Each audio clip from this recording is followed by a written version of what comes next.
got to be the worst lie in the history of this programme. He's made you look an idiot. Yeah. Throw some balls today, yeah! This is the fez that I put on to propose to my wife. Let's see the fez then, please, Jack, if you could just take that up. So there's the fez. There's the fez. OK, David. OK, why? Well, we were on holiday. Yeah, I think you should put it on, Jack, so we can all get an idea of the romance of the moment. You're on holiday in Cooper World. We were on holiday, and there was a hat like this in the bar, and I don't know why. It had all sorts of knickknacks in the bar, and this is the look I went for to propose to her because it seemed like a fun way of breaking some very bad news. What were you doing it for? Was it because you were trying to be different from your stage persona, or were you... you know, there was no... When you do a thing like that, there's no rhyme or reason to it, is there? You just think it's a bit of fun, and then you didn't know that 20 years later you'd be interrogated about it by a group of people who don't care, you know, about you at all. Where were you actually... What sort of situation, what location were you at when you put the hat on? We were having drinks after dinner. Well, just imagine for a moment, then, that I'm your now wife. I would much rather not. This is the game, and I'm sat there, I'm having a lovely time. I've landed on my feet with Jack. I mean, I could have gone out with all sorts of people, but I went for Jack, and he's a hell of a guy. And then out of the blue, you say this. Would you marry me? Well, just like that? Yes. Really? As simple as that? Yes. Did you really say just like that? Yeah, I did, without any irony, I know, yeah. Incredible. I wasn't even an ounce of a joke, OK, what are you going to say, David? Is he telling the truth? I think it's a lie. I don't think he looks comfortable in a fez. And you think it's a lie? Yeah, who does? What are you going to say? I think you're right, so I think it's a lie. You're saying it's a lie? OK, Jack, is it the truth or is it a lie? I'll have you know, it was a lie. The object in this box is on display in my bathroom, but I'm too scared to touch it. For that reason, David will now reveal it. David, could you take out what's in the box? Oh, OK. Yeah. Is that a tarantula? Yeah, I got it when I went on a course. What course? If you don't like spiders. And then that is your, like, party bags. Like party bags. I see, a phobia course. Yeah. You can put it down if you like. We've seen a lot of it, and we don't want to scare people. So, the course was, what, a week long? 2 weeks? No, it was like a full day. And how did you find out about this course? Where was it? I don't say on the web. I'm not going to accept that. I'd heard about it. The word on the street. Are you scared? Are you nervous? Yeah. So you go for this course. You go for this course, and then at the end, what they say... Never mind the end. How does it start? OK, welcome. That's how... Oh, not literally how does it start. I don't want every bit of detail. Just tell us the first thing they do to overcome the fear of spiders. So they come in and... No, you go back to the beginning bit again. I don't want the coming in bit, because now you've gone further back than the hello bit. They say, thank you for coming. What's quite nice is that you're with other people who are scared of these little creatures, so you all find bonding, like, hi, I'm Claudia, I'm scared. Big ones, or little ones, or furry ones, or, like, archy ones. You know, there are all kinds of different... Spiders. Yes. Yes. And... what do they do? And I'm only going to ask you one more time, Claudia. What do they do? No, what they do. OK, good. I'll tell you what they said on the course, which was absolutely compelling, which was, you are not alone. You're not alone. There are spiders everywhere. Did they do sort of aversion therapy, perhaps, where you were confronted with spiders? Yes, that's exactly what happened. Never give them the answers. That is exactly what happened. Yeah. We had to meet spiders. Right. Correct. You've just been fed that information, and that's No, the first... no, that's after what you've answered happened. every question so Honestly. far, they said, hello. Yeah. On this course, they say hello 13 times. And then even when you get to the aversion therapy, it's still a form of hello, because you get to meet some spiders. Can you tell us one thing they did on the course? Oh, we all had the most... We had a lovely lunch.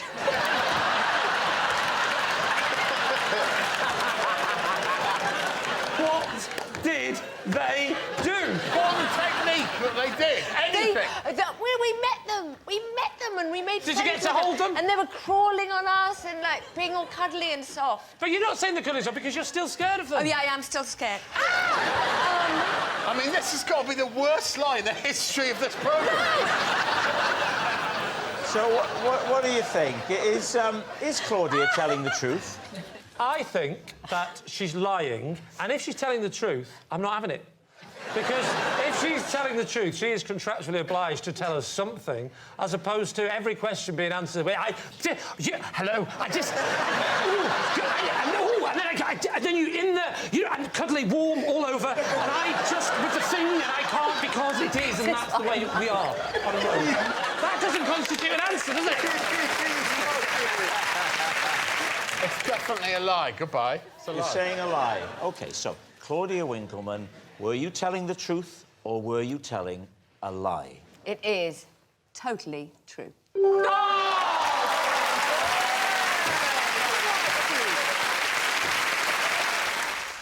I once refused to help a hang glider who had become tangled in a tree because 2 hours earlier he had been rude to me in a car park. David C. I love it. How high up in the tree was he?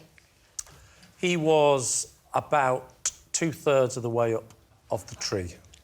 You probably want to know the height of the tree, don't you? Yes, please. The height of the tree was about how high he was plus 1/3. So he wasn't 2/3 of the way up the tree, he was 3/4. He was... If he was 2/3 of the way up the tree, then the height of the tree was how high he was plus 1/2.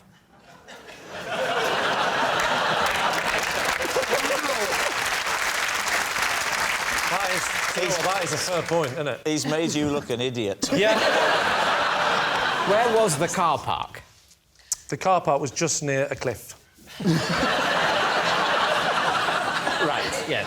What was the altercation that you had with him? He took the last space that I considered my space. Because I got to the space in the car park, and I did that thing where I was waiting with my hazard lights on. Yeah. He came around the corner, and just as the person pulled up, he pulled straight into the space. I got out the car, I would say menacingly. I approached his car. He got out the car, bigger. And I said, forget it then, you know. That's your attitude. So Did he get his equipment out then? No. He'd already belittled me enough. Where was this tree? What were you doing when you came across this tree with him in it? I was just going for a stroll with my wife. And you heard a noise. Did you hear him or see him first? I heard him first. You heard yes. him. What was the sound that you heard? You're talking to your can you imagine wife. a kite hitting a tree, times that by 50, and then add a human? That is what it sounded like. Ow! Obviously, I took the smart-ass approach and I went, oi, think you'll find I was going to park there?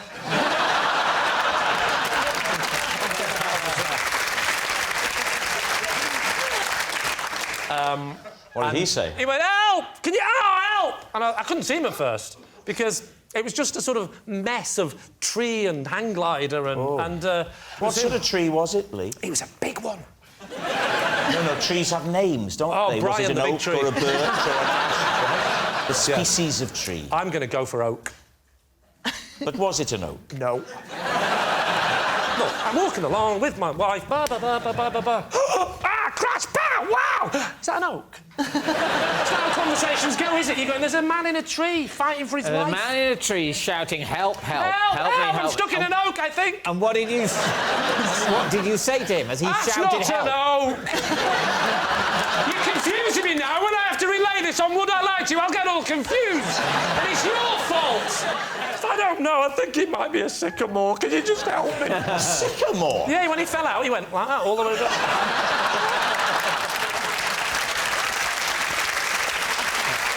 And what did your wife have to say about this? My wife said, we must help him. And I said, I refuse. I absolutely refuse. And she just went along with Nope. She climbed that tree. Yeah. She climbed that tree. With her bare hands? No, she got human hands.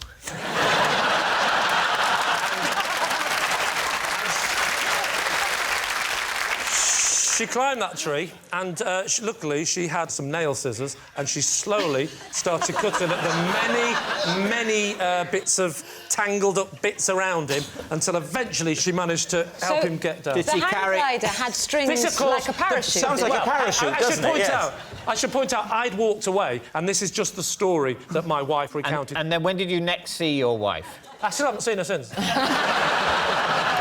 So what did she... He was a very good-looking Spanish guy, apparently. All right. Super. Well, this is definitely true. Right. Want to leave this? No. A lie? Yeah. No, I think we think it's a lie because of... We think it's a lie because of what he said. Lee, was it the truth or was it a lie? Of course it was a lie. Prince Philip told me I was a funny-looking fellow when I was a ball boy at Wimbledon. David's team. What year was this? Oh, I was about 12 or 13, about 84, maybe? Something like that, ages ago. How did you get into being a ball boy? How did I get into it? Well, I just psyched myself up. Throw some balls today, yeah! I love it, man. Okay. How does the system of selecting ball boys work? And I was in a tennis club in my sort of local village, and I used to play tennis, and there was a lottery thing, and you could go along, and 2 people from every tennis club went along. Yeah, I thought they were from sort of schools around the Wimbledon area. That's what I thought. Where were you at school, Jimmy? The Wimbledon area. Wow, he's really foxed us there.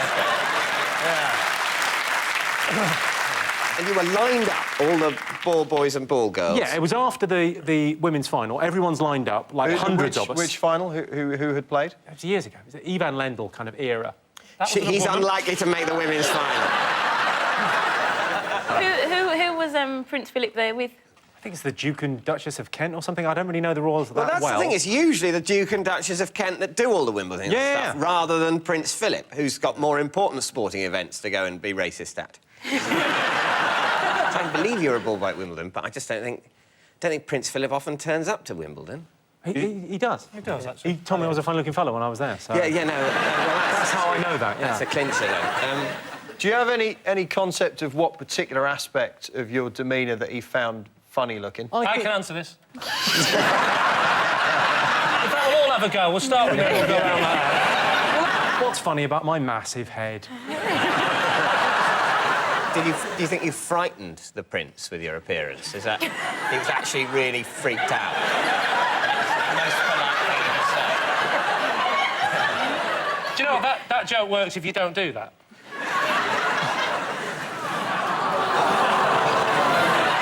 Do you know what? I thought you could never look more like a ventriloquist dummy. Do that again.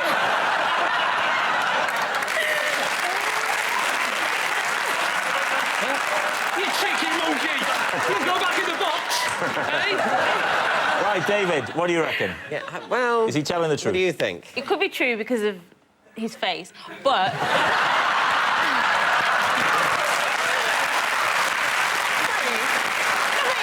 I don't think you're ugly. I just think... No, I'm sorry. I just think that you've got a very unique face. No one will ever forget you. How am I getting bullied by Jamelia? How did that happen? So, David, what's your team deciding here? I think it could be true. I don't know. I don't trust you. You're a funny-looking fellow. Yeah, see, that's the crucial detail. Yeah. I'm edging towards a lie. You're saying it's a lie? Yeah. OK. Jimmy Carr. Well, I can tell you, it is a lie. I once put out a fire using my neighbour's milk. Lee's team? Is that possible? Was it a very small fire? It was, you know, a fire. Say for example, that desk was on fire. It was about that big, and it wasn't just one neighbour's. It was about 15 neighbours. 15 neighbours. What time of day was this? In the morning when the milk came. One of your neighbours were up early enough to bring the milk. It was a Saturday. It was a Saturday.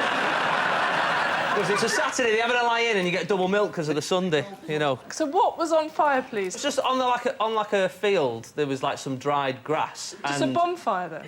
Well, no, it just sort of... We just thought, oh, look at that dried grass, let's set it on fire. And, you know, that's what you do when you're 25. I think we were about 8 or 9. But basically, you're an arsonist. You started the fire... Yes. ...and then stole some milk in order to put it out, when it could have just burnt out quite happily on its own. There was no need, really, to pour... Yeah, but at 8, I mean, I've not got this knowledge of fire. I'd seen 3 episodes of London's Burning. I don't know why... I'm not sure that adds up, Jason. How long's London Burning been on? I think you can believe him. He's seen London's Burning. I'm not sure London's Burning, the programme, was on. So you're disputing when London's Burning first came onto our screen? Yes, oh, that's it, yeah. Right, Jason was born in 1981, so he is alleging that by 1989, London's Burning was already on television. I believe him. 1981, he looks like me uncle. Anyway, can we get back to the story? How far did you have to go to get the milk? I was a kid, I didn't measure it. I mean, about... Give us a rough... 12 and a half metres. About 12 and a half metres. Right. Why don't you just get a knock at the door and say, quick, the field's on fire? Because then that would be admitting that there was a fire. Whereas in this instant, the only thing that happened was a milkman got sacked for not delivering milk. So there was, just to clarify, before we say our decision, you took how many bottles of milk to put out the fire? 15 or so. Ah, 15? 15, 10. Well, I take you back to your earlier answer, which was 15 houses, and on a Saturday they got double milk. He's very fair-minded. He took 1 pint from each house. So what are you going to say, Lee? What are you going for here? Oh, I don't know now. The whole answer was delivered in such an implausible and frankly guilty-sounding way. What do you think, Miranda? I think it's a truth. Well, Jason, where were you brought up? Manchester. Yeah, you see, I was brought up around Manchester, and I can imagine the bit about you saying, all right, let's go in there and set fire to a field. Believable. Yeah. The bit where you go, oh, no, that's a bit big. Better put it out with some milk and be good citizens. Yeah. Doesn't really sort of add up. So what are you gonna plump for? You're saying the truth. Truth. You're saying a lie. Yeah. I'll go with Miranda and say we think that's the truth. You're saying it's the truth. OK, so, Jason, is it the truth? It is a truth. Well done. Can I just say before you start, this whole thou shalt not lie, let that go for a couple of hours. One Sunday, I embarrassed myself in front of the entire congregation after too many cups of communion wine. David's team. So, cups of communion wine? Had you over-catered and you had to finish it up? Yeah, basically that's what happens. So the rule is that if you bless the wine, it then has to be reverently consumed, is the phrase. So you have to finish it. I guess where it comes from is that, you know, once it's blessed, it sort of changes, if you like. It's not just normal wine anymore. Well, as usual, the issue of transubstantiation has come up on the show. So, obviously, if it's the blood of Christ, you can't just pour that down the sink. You've got to drink it. Because Christ wants all of his blood finished up. Yeah. So I had, like lots of vicars, I look after lots of churches, and so I had lots of services that day. Well, that must be very difficult. Yeah, well, there's lots of dashing about. You say it's difficult. It's only 1 day a week, isn't it? I mean, the hours are good, aren't they?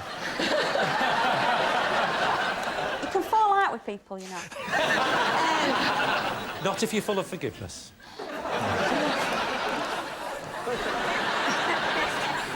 So how many have you got under you? Well, at that point, I had 3 churches that I looked after, and so I had an 8 o'clock service, a 9:30 service and an 11 o'clock service. I finished the 8 o'clock wine, and then I finished the wine at the 9:30 service, and I'd not had any breakfast that morning. Oh. So at 11 o'clock, I'd given all the wine out, Yeah. like you do. Given some of the wine out, polished off the rest I'd of it. misjudged how many people might come up for the wine. Yeah. And Well, so they're probably scared of the drunken woman, aren't they? If you're having a bit of blood, would you not line your stomach with a bit of body first? You think, right? I finished the wine, and I looked down at the cup at the same time, and there's a little floater of bread that someone had spat back into the and that sort of made me feel a bit queasy. And so I excused myself at that point and I went to the church loo. Oh. And so I was unwell. Oh, no. Yeah. OK. Into the loo. But you didn't embarrass yourself. You go off, you come back. Divine. Oh, yes? Where is the embarrassment? In the eyes of God. I got to the loo and I had my microphone still turned on. And that went out on the church PA system. The acoustics in some of those medieval buildings, the sound of vomiting would echo down from all the angels, the stained glass. It would be like God himself was vomiting. I'm wondering if, like, afterwards, did any of your congregation have a nickname for you or make fun of you, like, in subsequent weeks? They thought I was pregnant. And did you use that as an excuse to make you look better? Well, I wouldn't say I used it, but I didn't carry tables for a few days and move chairs. Sarah, what are you thinking? My instinct is telling me that it's a lie, because I think she's more in control than that. Obviously, I believe the thing that you've got to finish up the blessed wine. You can't just put the cork back in it. It's very difficult. I think it's a lie. You think it's a lie? I don't know. I don't know. It's impossible to know. All right. We're going to go lie. All right, you're saying lie. Might be true. We accept that it might be true, so we're going to go lie. So, Kate, was it true or was it a lie? It was true. Yeah! Well done, Kate. Sorry. I'm sorry. My weekday breakfast regime is always as follows. Monday, cornflakes. Tuesday, cornflakes. Wednesday, cornflakes. Thursday, cornflakes. And on Friday, jazzy cornflakes. Please, Tim. What's jazzy cornflakes? It's cornflakes with chocolate milk. Oh. So the phrase jazzy cornflakes is something you've created. It's not as a renowned wit. So how did you come up with this system, David? Well, I like chocolate. It's a treat. Friday is the day of treats, I'd say. It's a fun day because it's not actually the weekend, but by the time the weekend started, you're already disappointed by it. So the anticipation of something nice happening is almost invariably nicer than the thing itself. So Friday morning is peak for that feeling. Yes, actually, although increasingly I now prefer Thursdays because you're looking forward to the Friday that always ends up being a bit disappointing. So talk us through the routine, David. Well, the routine... I get a bowl, I put some cornflakes in it, then I pour the milk on, down the side, not over the top. I don't want them to go soggy. Oh, you don't want them soggy? No, I like a sort of sogginess rising from below, but a sort of resistant crunchiness on the top. Yeah. So why don't you put your milk in first and then put the flakes in? Because the reason is that I've literally never thought of it. So, Lee, what do you think? It's unlikely, because the David I know would say cornflakes milk on a Monday, cornflakes milk on a Tuesday, cornflakes milk on Wednesday, cornflakes milk on Thursday. When you get to Friday, go, I better not take any risks. Joe, what do we think? I don't believe it. You don't? I don't think so. He comes across as boring, but I don't think he's actually that boring.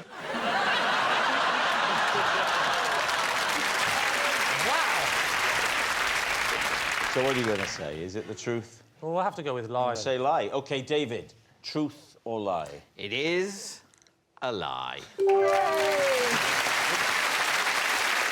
I once ruined a christening party when I was overheard calling the baby ugly on a baby monitor. David. So the baby monitor, presumably, is by the baby. Yes. So most of the party is in, let's call it room A. OK. And the baby... How big is your house? Is... Room Z? We'd never speak of room Z. And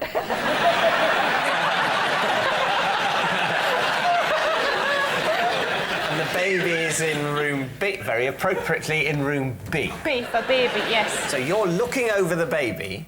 Yes. On your own? No, a few of us had gone into, you're supposed to sort of you're go in supposed to give a shit, and have it, yeah. Everybody was looking at it and saying how lovely it was, and it just, looked like like a Winston Churchill, like they all do when they're born, you know, just little and sort of fat. So I just, you know, What did you say? I just said, wasn't very pretty. What sort of monitor was it, Sarah? Was it an audio monitor? Because we recently invested in a video and audio monitor, and if there are any young parents like myself out there, then then I would recommend getting the video because you can see them as well. It's lovely. No, nobody's got. Isn't that a lovely image? Rob's wife putting him in the cot like that. It's just, it gives her peace of mind. She knows I'm safe. I went on holiday with a couple, and they had a walkie-talkie on the dinner table in the evening, and they said, I said, what is that? They said, we use this as a baby monitor because they've got a much better range But don't the than a babies baby have to? monitor. Wouldn't the baby have to press it down to talk into it? Yeah, it sort of went, over. David, what's it going to be, truth or lie? I would say that saying that basically what you were saying is, oh, babies all look the same to me, they look sort of baby-like, I don't find them that pretty. Yes. That's not that rude a thing to say. Saying specifically that baby is hideous, what with its third eye and everything, that's different. That wouldn't have been shocking because everybody else would have noticed the third eye as well. Yeah, but they might have tried to be nice about it and say, oh, what a lovely extra feature. Frank? Well, I sort of believe it. Yeah, no, it's easily done. I think we think it's true, then. You think it's true? Yeah. Sarah, were you telling the truth? It is a lie. Once, after misreading a sign, it took me 2 hours to get out of a supermarket car park. Lee's team. Oh. Which supermarket? It was Tesco, as it happens. Sainsbury's, Waitrose. Wow, you really were lost. So talk us through what happened. I actually got the van stuck in the entrance to the car park. Yeah. So you weren't lost. I wasn't lost. It was stuck. Wedged. So you took the wrong turning and then you got it wedged into the ceiling. Wasn't a wrong turning. He said he misread a sign. I misread a sign. What did the sign say? The sign said maximum height 6 foot. Right. And because the sign wasn't at 6 foot high, the sign was like 12 foot, and even though it said maximum height 6 foot, I just saw it and thought, oh, that must be the maximum height. And so I drove the van in, and it's just getting stuck and more stuck. So you're wedged. Wedged. What happens?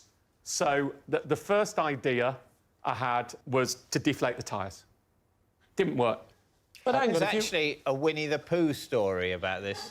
I know what Winnie the Pooh did, but I'm not sure it would work on a van. How did you get yourself out of there? So went into the supermarket. And Just got loads of butter and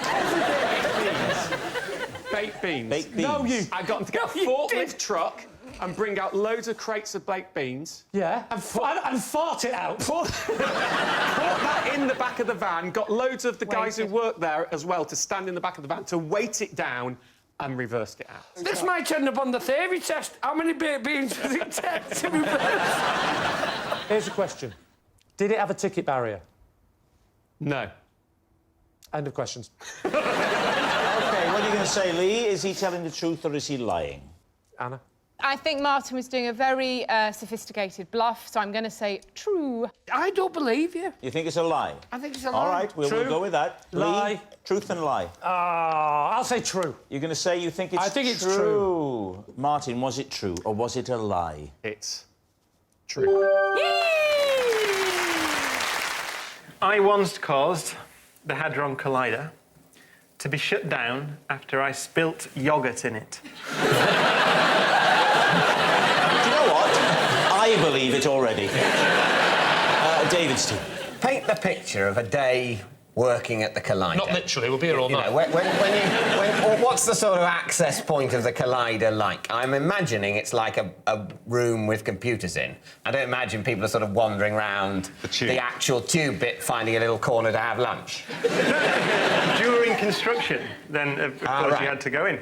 And I was responsible for a bit that's about 420 metres from the point at which we create the the big bangs. And so I was in there, and you test bits when it's all done. And I was in there in the morning, having my yoghurt. You're not supposed to. Swiss he does have to chat up the ladies, doesn't he? That's what you're drinking.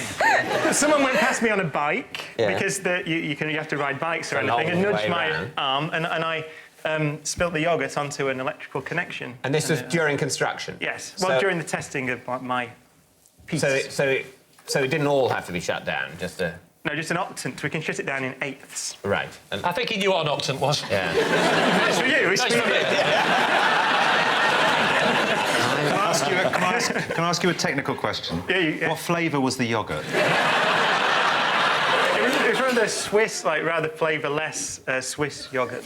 So there are people in there on bikes? Yeah, because it's 27 kilometres in So they go around on bikes inside? Yes. Sounds like Centre Parks. And you're sitting... Which part of it did you drop the yoghurt into or onto? There are pieces called... I'm going to go into chat-up mode again now. called superconducting cables. If you cool them down to about 1.9 Kelvin, so 1.9 degrees above absolute zero, then they become superconducting, have no electrical resistance and carry currents up to 13,000 amps in wires of a very small cross-section. So in layman's terms, is it a wire? Yeah.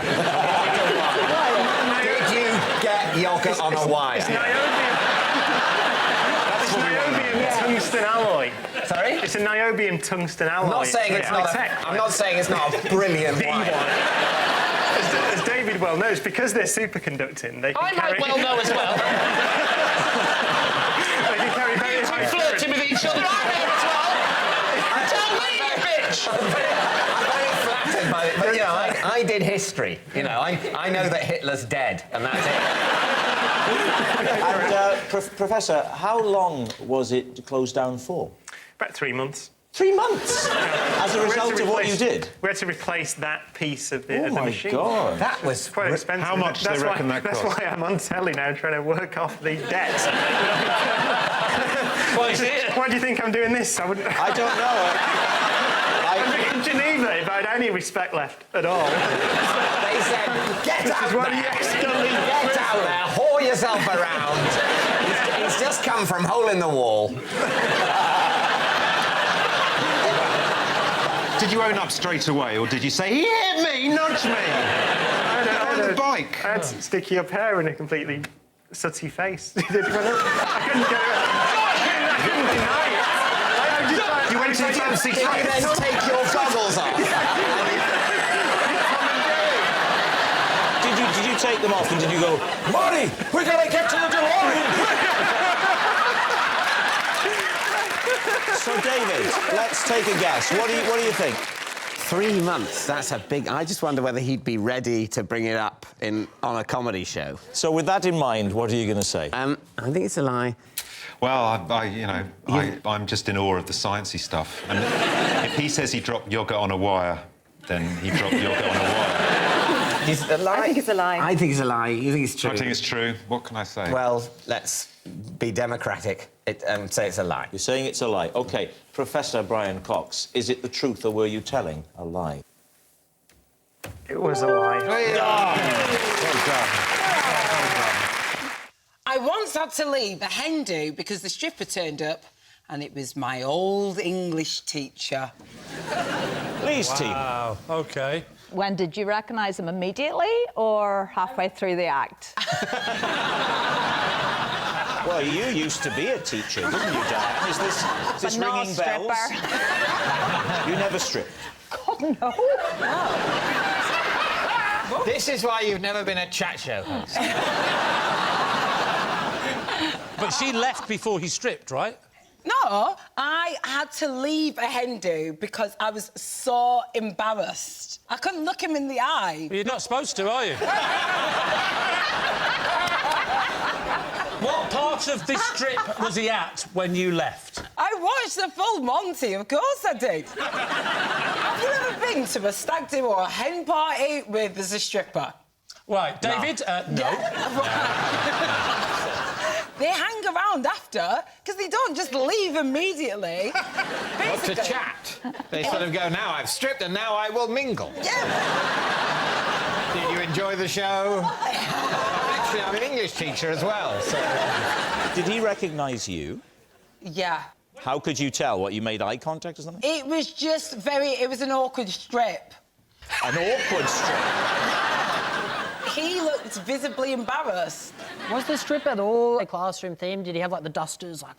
No, he didn't. Maybe a bit of chalk or something like But this? that would have been really good. The tie spinning around. I don't know, because I know some strippers are sort of themed, they turn to look like a police officer or a fireman, and that's... Not sure teacher is the right... You know, it feels like it's more of a complicated message they're putting So out. I've got your essays back.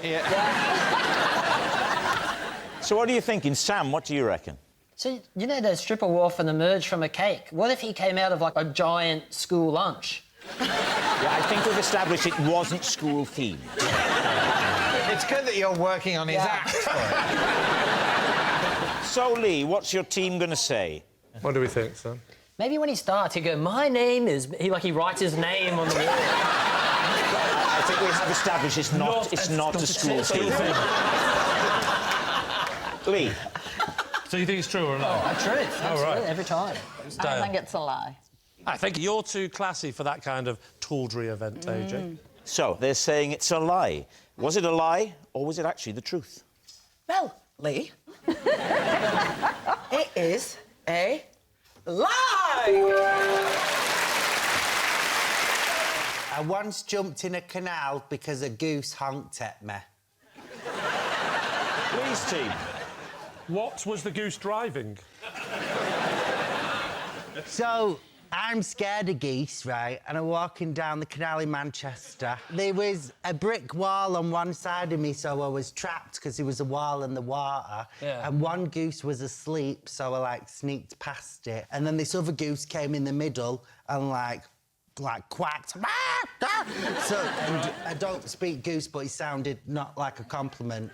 So then I went to turn around, and then the other goose was awake. Oh, no. I panicked and jumped in the water. Classic. You jumped in? Yeah, jumped in. Pencil dive. Not knowing how deep it's going to be. I know those waters quite well because I used to go canoeing on the canals in Manchester when I was a kid. In what circumstances were you canoeing? Oh, so every Sunday I used to be in a canoeing club because he wanted to try and keep kids out of gangs. Well, it was on a Sunday morning at 9 o'clock, which doesn't feel like a big gang time to me, but that's when it was. And how deep was it? Did you touch the bottom? It was about hip height. Doing a pencil dive was quite a penetrative dive. Did you go straight to the bottom and...? Oh, no, but I bent my knees, you know, and... So not strictly a pencil dive, then? Well, by the time I landed, it was pencil.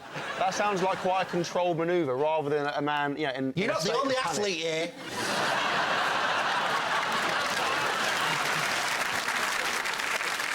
You jumped in, and what was the immediate aftermath? Well, I kind of just stood there for about, I'm going to say... You stood in the canal? Yeah, for like a solid 90 seconds, just kind of looked at the goose. The goose just started to look really confused. Which goose? The aggressive one. That was the one close to me. Oh, it was good goose, bad goose? Yeah. I think it's like bad goose, apathetic goose. Yeah, and then I just stood out of the water, walked past the goose, and I remember saying out loud to myself, I think you might have overreacted there, You got out of the water and you walked past the goose? Yeah, because... Just negate the point. Surely you go past the goose, then get out of the water, otherwise you just jumped in and then got back straight to where you were. The whole story was pointless. What happened was... I jumped in the water, realised the goose was kind of chill by this point, and then just thought, I'm going to risk it. What colour was the goose? Like, brown. Black and brown? With a black head. I think that's the Canadian goose, isn't it? Well, it might have been on holiday in Manchester, because it was there with me.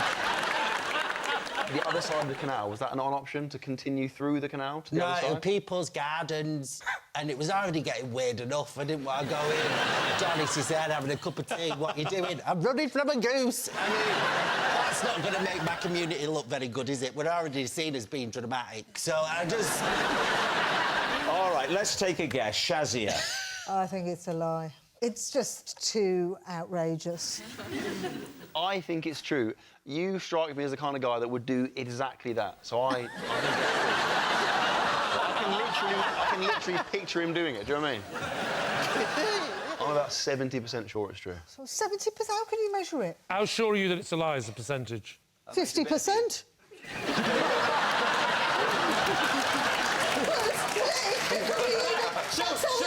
That's how we started! Yes, 50%! It was 50-50 before we started all this! And you've got... Oh, that's definitely still 50%. Right, what's it going to be, Lee? I've been persuaded by you that it's a lie. How is that Oh, don't be persuaded by me. Not you, I mean that spiel, not... I don't mean that, I mean, like, the things you said. How is that series Don't of... say it again! Don't keep saying it! Series of things that she said, how has that persuaded you? Because I think she was very good in her argument, just not great at her maths. I'm going to go with Matt. All right, I'll say it's true. If Matt's... I think it's a lie, but you two think it's true. That is weak leadership. You said lie. I'm a weak man! I'm a very weak man. There's a reason I didn't pass the test for Gladiator. Yeah, but we're in Gladiator's ready! And I went, not really.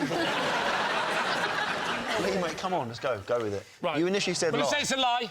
You said it's a lie? Yes! OK, Josh, was it lie or was it the truth? It's true! As a schoolgirl, I got a free can of Coke every day from my newsagent in exchange for keeping quiet about his affair. Lee's tea. How old are you? I was 12. And this happened for how long? Maybe for about a year or so. How did you know about the affair? Because I walked in on them. What were they doing? Something that they shouldn't be doing. Bit of a pick and mix? Well, he was picking and she was mixing. What did you see them do? They were getting amorous, were they? Gosh. Right, so went in and the door, because it was a post office as well, was open. And because we know him, I peeped round and somebody was on their knees. Oh, God. Had they dropped a contact lens? Or they were simply praying for forgiveness. Yeah. That's not how you lick a stamp.